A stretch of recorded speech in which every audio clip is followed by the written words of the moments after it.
The Michael Hatfield RE/MAX team presents Real Estate and More. Bay Area real estate is different than in all of America. And why? What's up with home buyers? What's on sellers' minds? How is the market? And much, much more.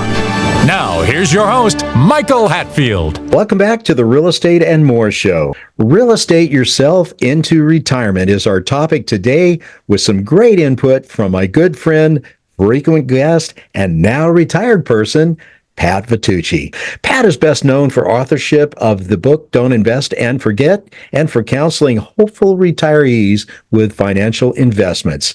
A radio host himself, we've had a great time planned today talking about how real estate and how this financial vehicle may help you to gain wealth enough to retire. Welcome, Pat Vitucci. Well, thanks, Michael. It's always a pleasure, and it's lots of fun. So let's have a good time. Well, we normally do, don't we? We always cause trouble always. One way or another. Always, yes. Well, I haven't ever asked you, but it came across my mind the other day. What inspired you into writing your book, Don't Invest and Forget? Well, there's a message I wanted to convey because there's so much confusion and there's so much information. We're in the information age, as we all know, and with the flick of a button, you can get many opinions about investments. Certainly, a lot of them are good, and some of them aren't that good, as you would probably imagine. So I wanted to convey my thoughts about how the average person who is very busy with careers and kids and maybe looking after mom and dad, and maybe even want to sneak in a game of golf now and then. So I wanted to convey a kind of a simple, easy to read, how to do it investment book. Not sophisticated, pretty granular in nature, and I think it covers the basics. And while writing a book is always difficult, and it takes a long time, a lot longer than you ever think it would, but I think it satisfied my need to communicate some of the fundamental ideas about investing in this crazy upside-down world. Oh, yeah, and share it with others too. I know you pretty well, and I can see where you like to share, your thoughts and things that might help people, and that's a very good vehicle to do that. And I know you're pretty much retired, semi-retired. I keep you busy, it seems like. Are you enjoying it as much as you thought that you would? Yeah, even more than I thought I would. I thought I would have a hard time adjusting because, as you know, when you're working, everything is fast-paced, and you drive in the fast lane. You even take the fast track lane because you have to get to an appointment. And now I find myself driving in the right-hand lane, the slow lane, and cars are zooming past me. And so your tempo of life slows down nicely. It gives you more time to reflect and do some introspection on how you want to spend the next chapter of your life. And so far, a year and a half into it, it's been a nice adjustment. If a person is taking the position that I am getting ready to retire, it seems to me like the wealth that they can build, especially in the San Francisco Bay Area, in equity appreciation through their home is one of the best ways of doing it right now. What are your thoughts? We've been blessed in California for the last 30 plus years of having rapid, significant growth in the value of our home. So most of us have built up a lot of equity in the home. And so the question now is, what do you do with the equity? Do you stay in the Bay Area where they have very high paying jobs and therefore home prices are commensurate with that? Or do you need to be in the Bay Area anymore because you're not working? You don't need to take an income check from XYZ company. So do you downsize? Do you right size? Do you move out of state? Do you move out of country? Kind of the world is your oyster. And if you built up equity, you could take the equity and maybe buy something smaller, maybe something bigger. Friends of clients might have moved to Texas and bought giant homes for, $350,000. And So with the excess leftover money becomes a source for income. So it's another pension, if you will, that adds to cash flow. When you're retired, cash flow is the complete focus. When you're working, it's growth and diversification, and then you go from contributing to 401ks, IRAs, to distributing from 401ks, IRAs. And so the potential equity in your home can be a wonderful source of supplemental income, and that could be your trip to Europe, it could be a trip to Hawaii, it could be a number of things, but cash flow is king when you are retired. Sustainable cash flow. You don't want to run out of money when you're 80 years old and you're going to live 20 more years. You'll find yourself working part-time somewhere. Yes. I was speaking with a very smart guy this morning, and his opinion was that he wanted to not go into rental investment properties. He says, I want to build in my own personal residence, and he's in a position to do that. And the reason that he cited is in California, we have rent control, and some of the municipalities are now enacting, I would say, almost severe rent control that are biased towards helping tenants and disadvantaging landlords. We've seen that happen in Concord just recently, and under some cases, the landlord is having to pay hard-earned funds at the rate of 2 times a monthly rent, plus another $2,000 of relocation fees to tenants. So a lot of landlords have lost, or in people that are investment inclined with rental properties to say, you know what, I'm just gonna take my real estate in my home, use that equity and work with that equity because I can control a lot more of the factors. Don't you think that that's kind of an important thing? Yeah, rent control is kind of anti-capitalism. I mean, we've been a successful country because we are a capitalistic country. Now, there's winners and losers, that's for sure. But how many times have you heard, somebody comes from another country with $10 in their pocket, and 20 years later, they're multi-millionaires. So not too many countries can brag about motivating down to the individual level for you and I to work hard and fulfill a dream. Please remember to go to our new YouTube handle, My Real Talk Show. That's My Real Talk Show at youtube.com, and touch that subscribe button. You can also find past aired shows at our handle, My Real Talk Show, on youtube.com. Rent control, in my view, is the opposite of a free open market system. And frankly, if you find the cities that have initiated rent control, their organization and structure lends itself to red ink every year. They are not good managers of those cities, and there's almost an envy of people who are successful, and therefore they need to get punished. You worked hard, you bought a rental, you bought 2 rentals, you bought 3 rentals. You are the villain. You are the enemy. And so we're going to get even with you. We're going to initiate some governmental regulations.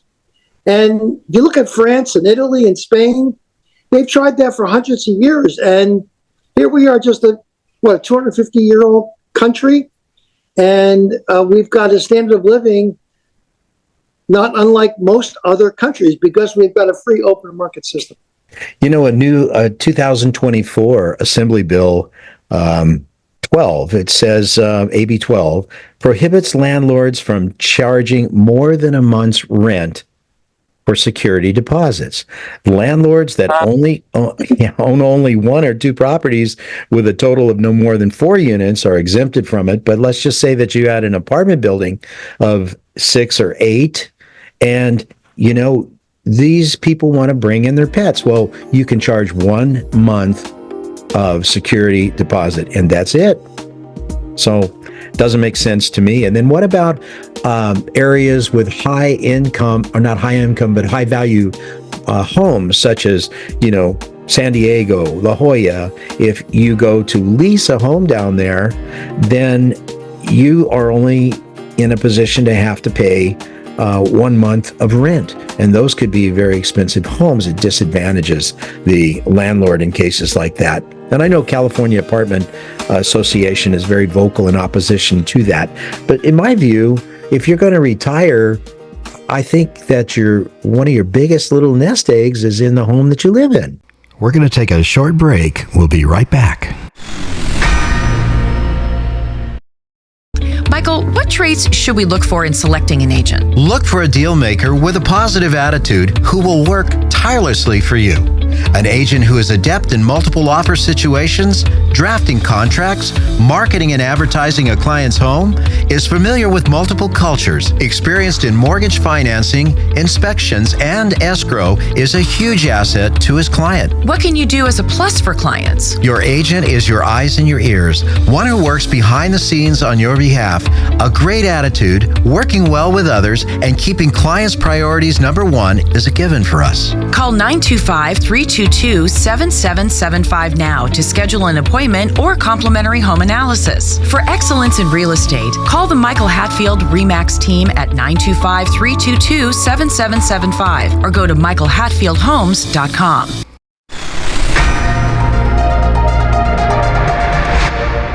With low housing inventory and constantly changing mortgage rates, buying or selling a home is challenging. Choose an experienced team who cares. Here's Michael Hatfield. In a quiet cul-de-sac near the quaint town of Clayton, revel in the wonderfully tall ceilings and open and spacious elegance of this immaculate 3,321 square foot, 5-bedroom, 3-bath masterpiece. 22 Wordsworth Court in Concord boasts outdoor living at its best with sparkling pool and newly built gazebo. Plenty of room for an RV or a possible ADU. Highly ranked schools and a warm sense of neighborhood here. Don't miss this dream home. Get help with buying or selling a home by calling the Michael Hatfield RE/MAX team at 925-322-7775. That's 925-322-7775, or go to michaelhatfieldhomes.com. That's michaelhatfieldhomes.com. Now, welcome back to our show. Well, for the most part, that's true. I mean, 401ks, IRAs should be either first or second in terms of total value. But, most of us bought our homes for a couple $100,000 30 years ago, and now they're worth a couple million. So it historically becomes a large part of somebody's net worth. Mm-hmm. And when you sit down and evaluate cash flow in retirement, you're going to get a Social Security check. You're probably not going to get a pension check. Those are pretty much dead, except if you're a government employee. And then you're going to live off some 4 or 5% per year of your 401k. Maybe you've got some other investments, but the totality of all those needs to come up with a reasonable number to cover your monthly nut, and maybe have a few bucks left over for a new car every second, third, or fourth year, a vacation or two per year, maybe go out to dinner once or twice a week. I mean, those are fundamental things, and we know all those things got very expensive in the last several years especially. So it's simply an arithmetic lesson of going through the math and saying, okay, let's put everything on the table. And in one 8.5 by 11 sheet of paper, you can generally deduce that, I'm in good shape. I can retire. I can afford to retire. And A, stay in the house in California, or B, I've got to move to XYZ.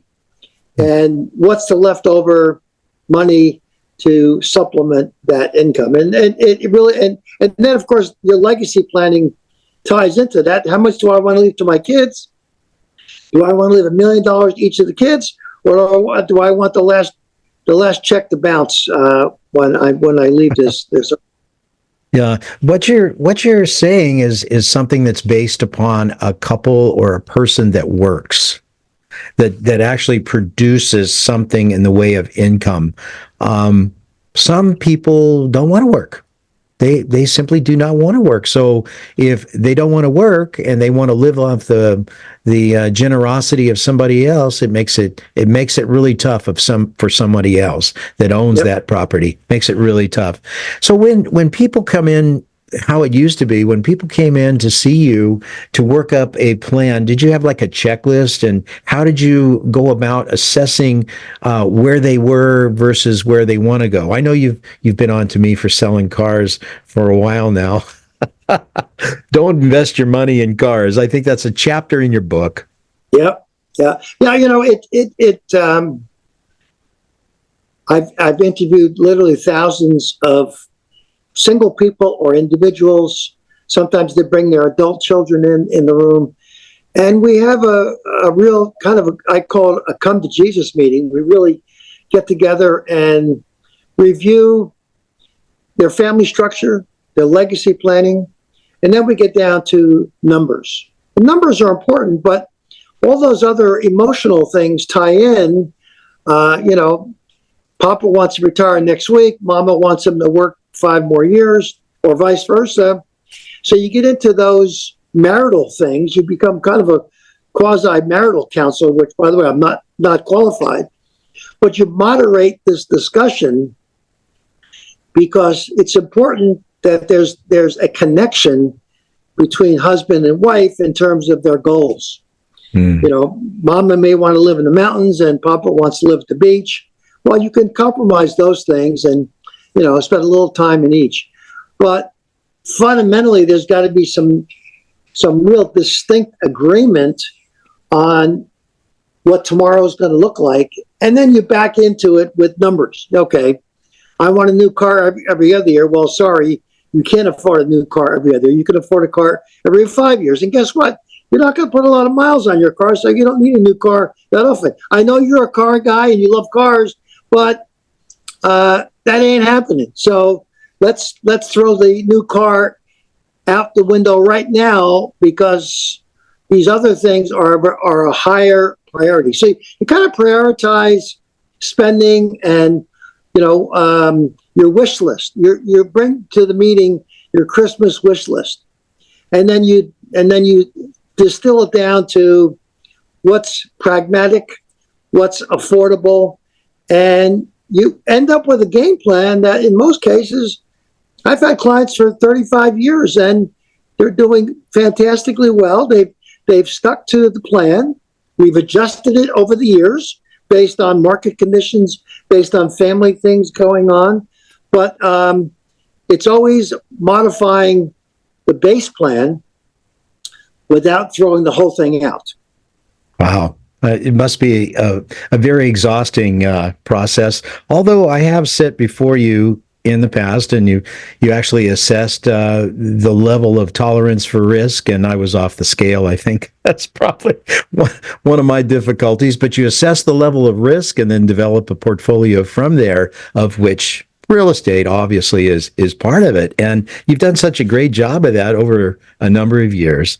Well, ladies and gentlemen, you've been listening to the Real Estate and More Show. I'm your host, Michael Hatfield, and we're talking today with our special guest, good friend, Pat Vitucci. Thank you for listening. So when you're in retirement, you just try to manage what you have according to a game plan or a roadmap. Is that not right? Yeah, you're always reviewing the game plan, reviewing your portfolio design, tweaking it where you need to. But fundamentally, you're not making major changes. You're not taking outrageous risk. You're not buying timeshares or crypto. That's at one end of the risk scale that you really want to stay away from. So you naturally get a little more conservative. You don't want to gamble the ranch and think, this is where I'm going to triple my money by next weekend. Rarely does that work out. I would almost say never works out. And there's a lot of charlatans out there that will try and convince you that, if you just put all your 401k in this plan, I can show you arithmetically it's going to triple, by next year. And that's fiction. So you've got to be careful not to get taken for granted because there are a lot of bad people out there. Most of them are healthy, good spirited people, but the internet is the Wild West. And when it comes to real estate, talk about real estate scams. There's a lot of those. So your fundamental job is to evaluate real estate and how it fits in with the totality of their net worth. And then you're making recommendations. Yeah, we think you should sell your big house in Alamo and move to a condo in Alamo or in Texas or Portugal or Costa Rica. So you're in the sometimes unenviable position of giving them a reality check that they can't afford to live in this house, or they shouldn't afford to live in this house. The PG&E bills, the tax bills, all those things are off the charts too high, and it's sucking up that cash flow every month. And that's the difference between going to Europe once a year or not going to Europe once a year. So it's always a trade-off. I love my Alamo house. I love my Danville house, but I really want to go to Europe. Well, you pick. What do you want to do? You want to go to Europe once a year? You want to go to Hawaii? Where do you want to, how do you want to spend the rest of your days? Or in lieu of surrounding yourself with those expensive 2x4s in Danville? Absolutely. At the same time, we gotta think that if we're going to have real estate, we take a hard look at our cash flow to make sure we can support it in retirement or otherwise. And if we stay with that, we could stand to make a massive amount of wealth by appreciation in the home. Now, if it were somewhere like Texas right now, Texas is somewhat peaked out as far as places in the United States, as far as equity appreciation, whereas here in the Bay Area, it's still rolling. We're still super scarce on inventory. Back in 2017, there were 2 million homes available for sale, and now you're talking less than 1 million. And that's in half in 5-year period of time. The scarcity is there, whether or not anyone else is talking about it other than me, but the scarcity is there. And if you've only got so many loaves of bread and you've got many people that want to buy that bread, that value is going to go up, creates massive amount of potential wealth for the homeowner, but it also creates some real tough times getting a first-time home buyer into a home because the values just keep going up and up and up. Wouldn't you say? Michael, it's hard to talk to a young couple if they're buying their first home because the numbers are just downright scary, right? Yeah. But failure to jump in the water, you're never going to learn how to swim. And as absurd as these numbers are today, they're not going to historically improve tomorrow. Values aren't going to drop 50%, I don't think, unless we have some giant crisis. And even in 2008, when we had the Great Recession, values did drop precipitously, but in short order, they came bouncing back. So unless you've got magic and can time the market in some way that most of us can't, you got to jump in and take the beating. And the first couple of years is tough when you own a home, but then it gets easier because your income goes up, and when you start building equity and you're not giving away rent payments to a landlord who's enjoying all the depreciation and all the income, and you're on the sidelines. And so I'm sure you see it every day. You're coaching young couples that are just scared. They're downright nervous about it, right? Yeah, and for good reason. The interesting thing that most people don't think about is the level of help from tax benefits. Once if you're renting for $3,000 a month, you can take that and say, well, I'm going to pay this to a mortgage interest, and that's deductible. And then you have the depreciation on those 2x4s that are, it's a cash-free deduction from your taxable income. And then when you go to sell it, you have the $500,000 tax credit versus your gain if you're married, 250,000 if you're single. I mean, there's benefits there to ownership. Plus, you have a home that you can go to, raise your children, raise your puppy, raise your wife, or let her raise you. All kinds of cool things to do if you have a home that's steadily increasing in value, like we have here in the San Francisco Bay Area. It's just an amazing place to live. And don't get me wrong, because I get a little frustrated at times with some of the rent controls and this kind of thing. California is amazing. It's just an amazing place to live weather-wise. The Bay Area is for home appreciation. It's amazing. Meet great people like yourself. Do the math and determine what puts more money in your pocket. I think you're going to find that real estate, the personal residence, is going to be a big contributor to help a person retire in the future. What do you think? All those things I absolutely agree with, and there's a pride of ownership.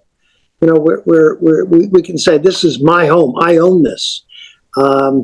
So it's kind of been the American dream to own your own home. And while it is especially difficult in the Bay Area, look, I have friends who have lived around the world. They've lived in Dubai, they've lived in London, Hong Kong, and their conclusion is, nothing beats the Bay Area. And, we've got culture, we've got sports, we've got entertainment, we've got great weather, we can go to the beach, we can go skiing. I mean, the variety of entertainment and stimulus is kind of the envy of the world.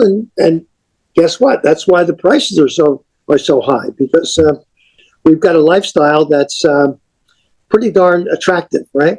Yeah, and we have a scarcity of product too. I keep putting it out there. There was dramatically low number of homes on the marketing tour yesterday.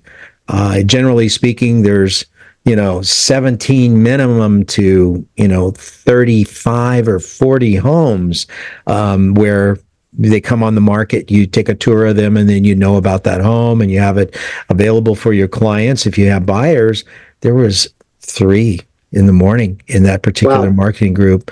I keep putting it out there. It's scarce. 2 million homes available for sale in the nation back in 2017. We're talking less than 1 million now.